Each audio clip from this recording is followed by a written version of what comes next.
The woman who fell from the sky. When time was young, there were two worlds, the upper world and the lower world. Divine sky people lived in the upper world. The great water covered the earth in the lower world, and there was the only living beings were the animals who knew how to swim. Great darkness covered everything between great water and the upper world. The upper world, the sky people, had a great chief, who had a lovely daughter named Adahenzik. It came to pass that goddess Adahenzik became very ill with a strange disease. The medicine man tried one remedy after another, but nothing would make her well. A great corn tree stood near the chief's lodge and provided the sky people with their principal food. It came to pass that a sky person dreamed that the goddess would be cured if the chief placed her on the ground by this tree and then dug up the great tree by its roots. To the chief, the welfare of his daughter was more important than the welfare of his nation. Consequently, as soon as the chief heard the sky people's dream, he decided to follow its prescription without delay. He placed Adahenzik beside the great corn tree and directed other sky people to dig the earth away from its roots. The great tree soon toppled to the ground with a thunderous crash. Alarmed by a terrifying sound, another sky person, a young man, ran toward the great corn tree and was horrified to see it had been uprooted. It was clear that the chief had committed an outrageous act. The young man turned to his chief and unleashed his fury. "You have no right to destroy this tree," he exclaimed. "Without its fruit, we will all die of starvation. Even the life of the chief's daughter is not that important." The removal of the corn tree's roots had left a large hole in the ground. The young man was so enraged that, before the chief could stop him, he kicked Adahenzik down that hole. Down, down, down the goddess fell, through the hole that formed a tunnel from the world above into the dark world below. Loon was the first to see the glow that marked the fall of the goddess, and he decided to rescue her. He called out to all other water animals, "Look, Sky Woman is falling into our world. She needs our help or she will drown." Loon caught Adahenzik on his wings and then slowly descended with her to the great water on which he lived. Meanwhile, many of the animals wished to do their part to save Sky Woman's life, so they gathered together and made a raft of their bodies on which she could rest. Sky Woman landed safely, and the animal raft was able to support her. However, the animals could not live forever in the form of a raft, and Sky Woman could not live forever upon their backs. The animals needed to rest, and the goddess needed to move about. So it came to pass that the water animals who were forming the raft said, "We must come up with a better plan to take care of the Sky Woman. We are all tired out. Do you have a good idea?" Great Turtle was the first to volunteer. "Place her upon my back," he directed. "Mine is larger and stronger than all of yours put together." Once they had done this, the muskrat said, "That's all and good for now. That's well and good for now. But Sky Woman will surely die unless we can create a bed of earth upon which she can live. It will have to be large enough for her to be able to walk happily during the day and to sleep comfortably at night." "I agree," Great Turtle said. "Those of you who think you can do it should dive down to the bottom of great water, bite off a piece of the earth that you can find there, and carry it back up here in your mouth." It came to pass that Muskrat was the first to muster the courage necessary to make the deep dive. He was followed by Beaver and then by Otter. Beaver was the first to return alive. He was very tired and very short of breath, but when Great Turtle looked inside his mouth, he could find no earth. Otter returned quite a while after Beaver. He was more tired and more short of breath, but Great Turtle looked inside his mouth. He could find no earth. By this time, all of the water animals had become very worried about Muskrat, who had not returned from the deep. While they were discussing what to do, Muskrat's body reappeared on the surface of the water. He was dead. However, Muskrat had been as skillful as he was courageous, for clutched in his claws and lodged inside his mouth was earth from the bottom of the sea. Great Turtle gave the earth to Sky Woman, who spread it carefully around the edges of Great Turtle's shell, and the more earth she spread, the larger grew the Great Turtle's shell, and the more earth there was to spread. In fact, The earth continued to grow broader and deeper until it formed an enormous expanse of dry land called Great Island. From that day to this, Great Island has rested upon the great turtle shell. It came to pass that on Great Island the goddess Adahenzek recovered from her strange disease, just as the dreamer had dreamed she would. Sky Woman now built herself an earth lodge, and despite the eternal darkness, she lived happily from the water animals for neighbors. In time, she gave birth to a baby girl, who became known as Earth Woman. It came to pass that one day, as Earth Woman was digging the wild potatoes that grew in the dirt of the Great Island, she inadvertently forgot to face the west and instead faced the east. Not long after that, Earth Woman found that she had become pregnant. West wind had blown into her body and had impregnated her. Just as her birth pains were beginning, Earth Woman had heard the twin sons within her body angrily arguing about when and how to be born. Evil Twin, who was bold and selfish, was determined to emerge first from his mother's armpit. Good Twin, who was gentle and unselfish, was content to emerge second in the usual way. So it came to pass that, while Good Twin was being born, Evil Twin impatiently burst forth from their mother's side, thereby causing her death. Sky Woman buried Earth Woman on Great Island and reared her twin grandchildren by herself. Good Twin was her favorite. She had no love for Evil Twin, for whom she blamed for the death of her daughter. Every day she would sit by Earth Woman's grave and weep over her. It came to pass that, in time, Good Twin became tired of living in eternal darkness. He told his brother, "I want to create a great light that will illuminate our world." "Don't be absurd," Evil Twin replied. "Our world is good enough as it is. Leave it alone." Despite his brother's opinion, Good Twin was determined to live in a bright world. Therefore, from his dead mother's face, he fashioned a brilliant spear, which he tossed high into great darkness to shine above Great Island each day. From the back of his mother's head, Good Twin then fashioned a smaller spear and many tiny spheres, which he had also tossed high into the great darkness to shine upon Great Island each night. So it came to pass that Great Island and Great Water enjoyed sun, moon, and stars, and with them day and night. It then came to pass that, nourished by both Sky Woman's tears and by sun, the three sisters began to push through the earth that covered Earth Woman's body. The squash vine from what remained of Earth Woman's head, corn plants from her chest, and bean plants from her armpits and legs. Good Twin loved these plants, and so he asked Thunder to provide the rain that they would need in order to flourish. In their own time, the twin boys grew to become young men. They continued to have different personalities and different opinions. However, they agreed that the time had come to prepare Great Island for the Igawaway people who would live on it soon.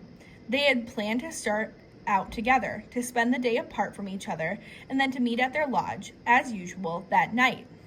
When they separated, Evil Twin would walk toward the west, while Good Twin would walk toward the east. And, as they walked, each would create things such as lakes, forests, plants, and animals. Then, during the next 2 days, each brother would take the other to see what he had created. So it came to pass that Good Twin walked toward the east. He would reach down to the earth at his feet, pick up a handful of dirt, and toss it. Sometimes he tossed it in front of him, other times he tossed it behind him. Sometimes he tossed it to the right of him, and other times he tossed it to the left of him. Sometimes he tossed it on the ground, other times he tossed it into the air. However, no matter where Good Twin tossed his handful of dirt, living plants or animals came into being. Meanwhile, wherever Good Twin had placed his feet, maple trees had begun to grow. Still determined to be first in everything, Evil Twin, whose Iroquois name means like flint, was the first to show off his creations. Unlike Good Twin, he possessed an evil imagination and enjoyed creating mischief. Consequently, he had created a range of mountains on his part of Great Island. It was difficult to walk there because of all the rocks underfoot and the many treacherous ledges. As they traveled, Good Twin was annoyed by the company of Mosquito, who was as large as a turkey. Finally, Good Twin told him to run away. Mosquito then ran toward a young tree, stuck his sharp-pointed nose into the slender trunk, and caused the tree to fall to the ground. "You can't do that, Mosquito," Good Twin exclaimed. "The Igawaway people are soon going to live on Great Island, and if this is what you do to a tree, I can see what you will do to them. They are much weaker than a tree, and they will surely die from the thrust of your nose."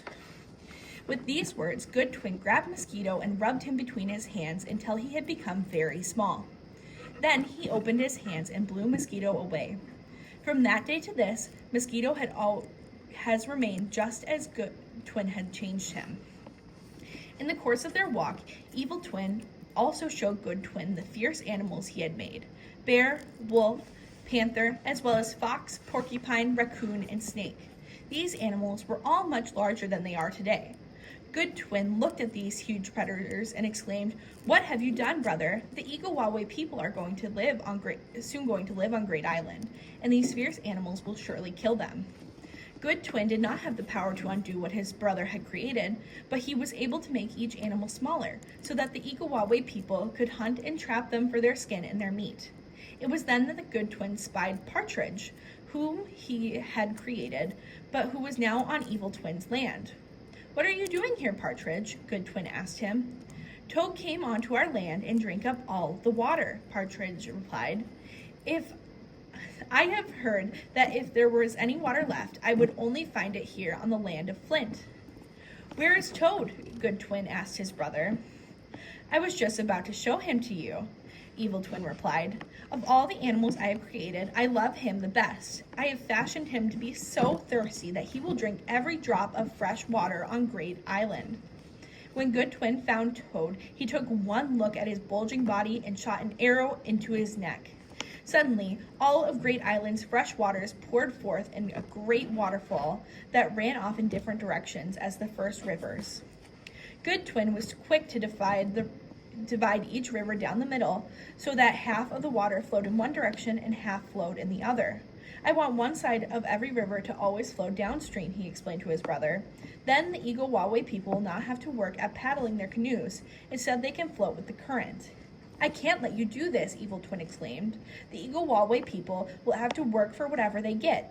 And with these words, Evil Twin changed all of his brother's rivers so that the waters only flowed in one direction. Moreover, he was not satisfied until he had placed waterfalls, whirlpools, and rapids in many places on each of them. From that day to this, rivers have remained just as Evil Twin changed them. Evil Twin was angry that Good Twin had changed the animals, reptiles, and insects he had created, but he did not say anything aloud. However, to himself, he said, "Just wait until tomorrow, brother. Then you show me what you have created. You will have seen what I have done to your rivers. Tomorrow, you will see what I will do to everything else that you have made to please the Igawaway people."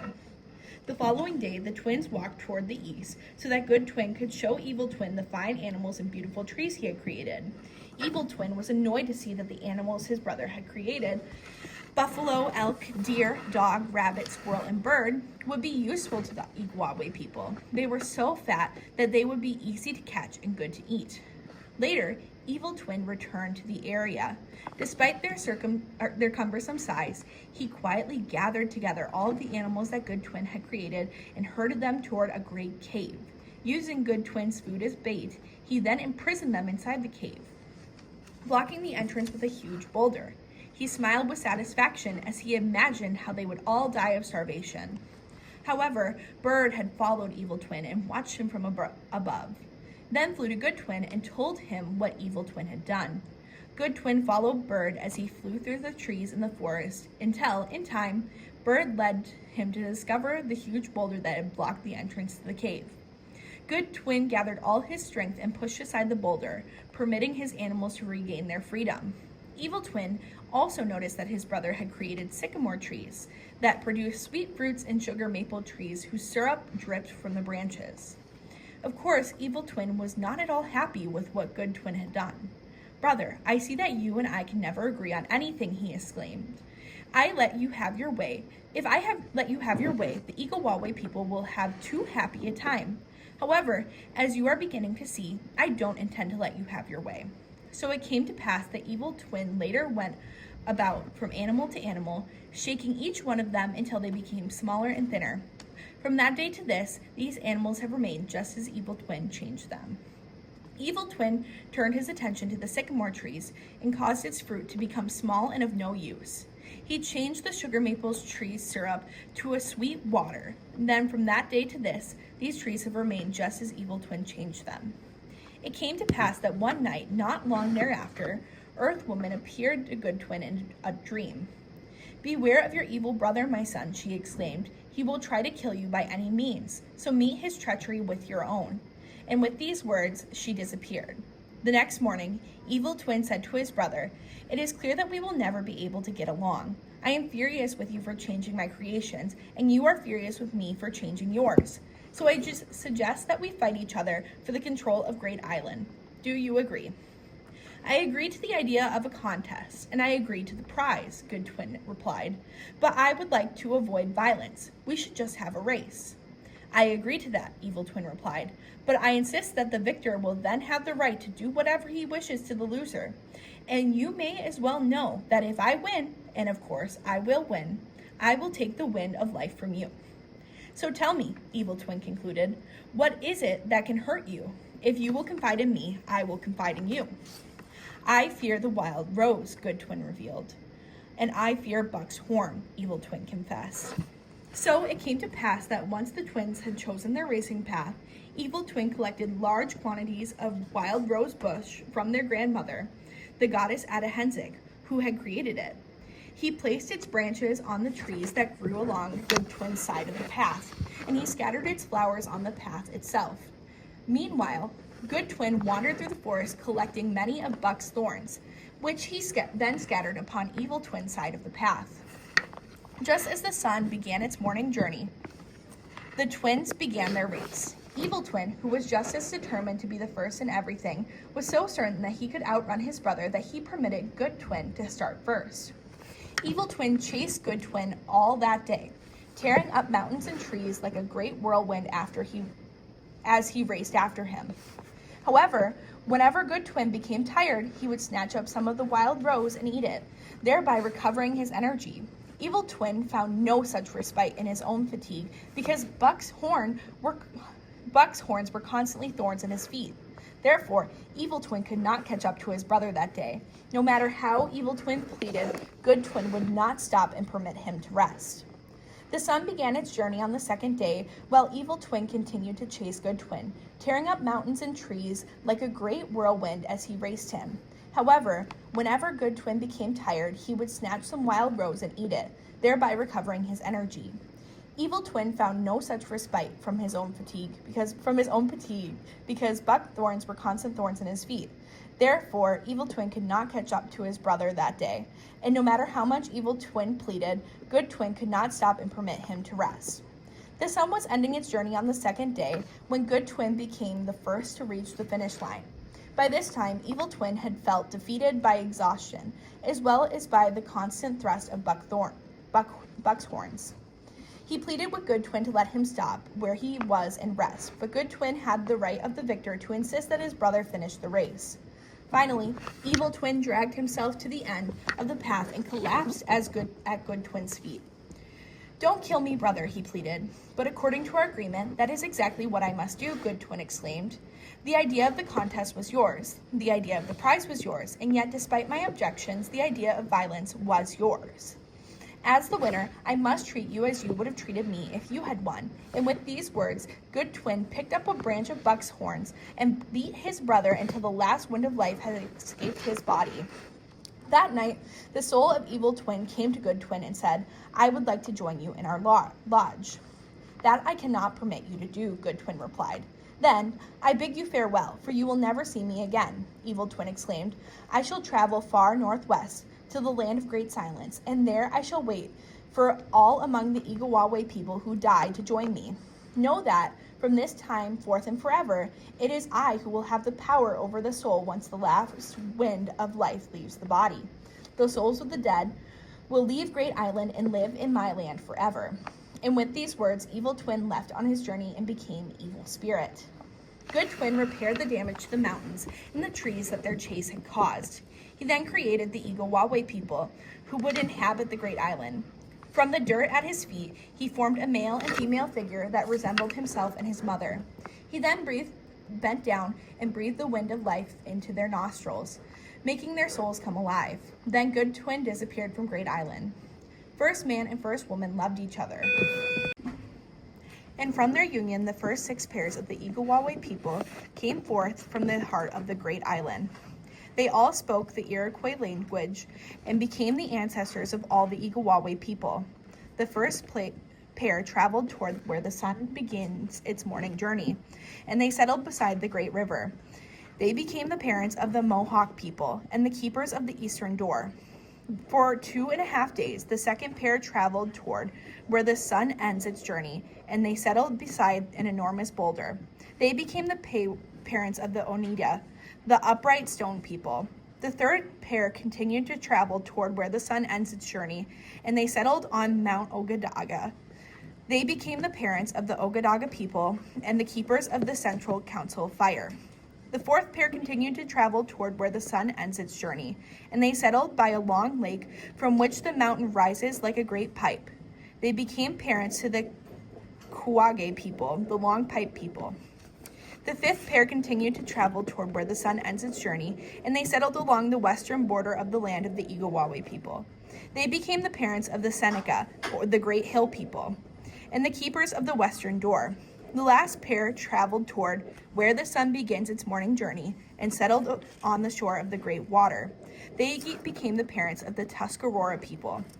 In the beginning, the first 5 families resolved that from the time forth and forever, despite differences in language and in location, they, their children, and their children's children would always understand each other and would remain united. It was they who established the great Iroquois nation. In time, the 6th family joined the Iroquois League.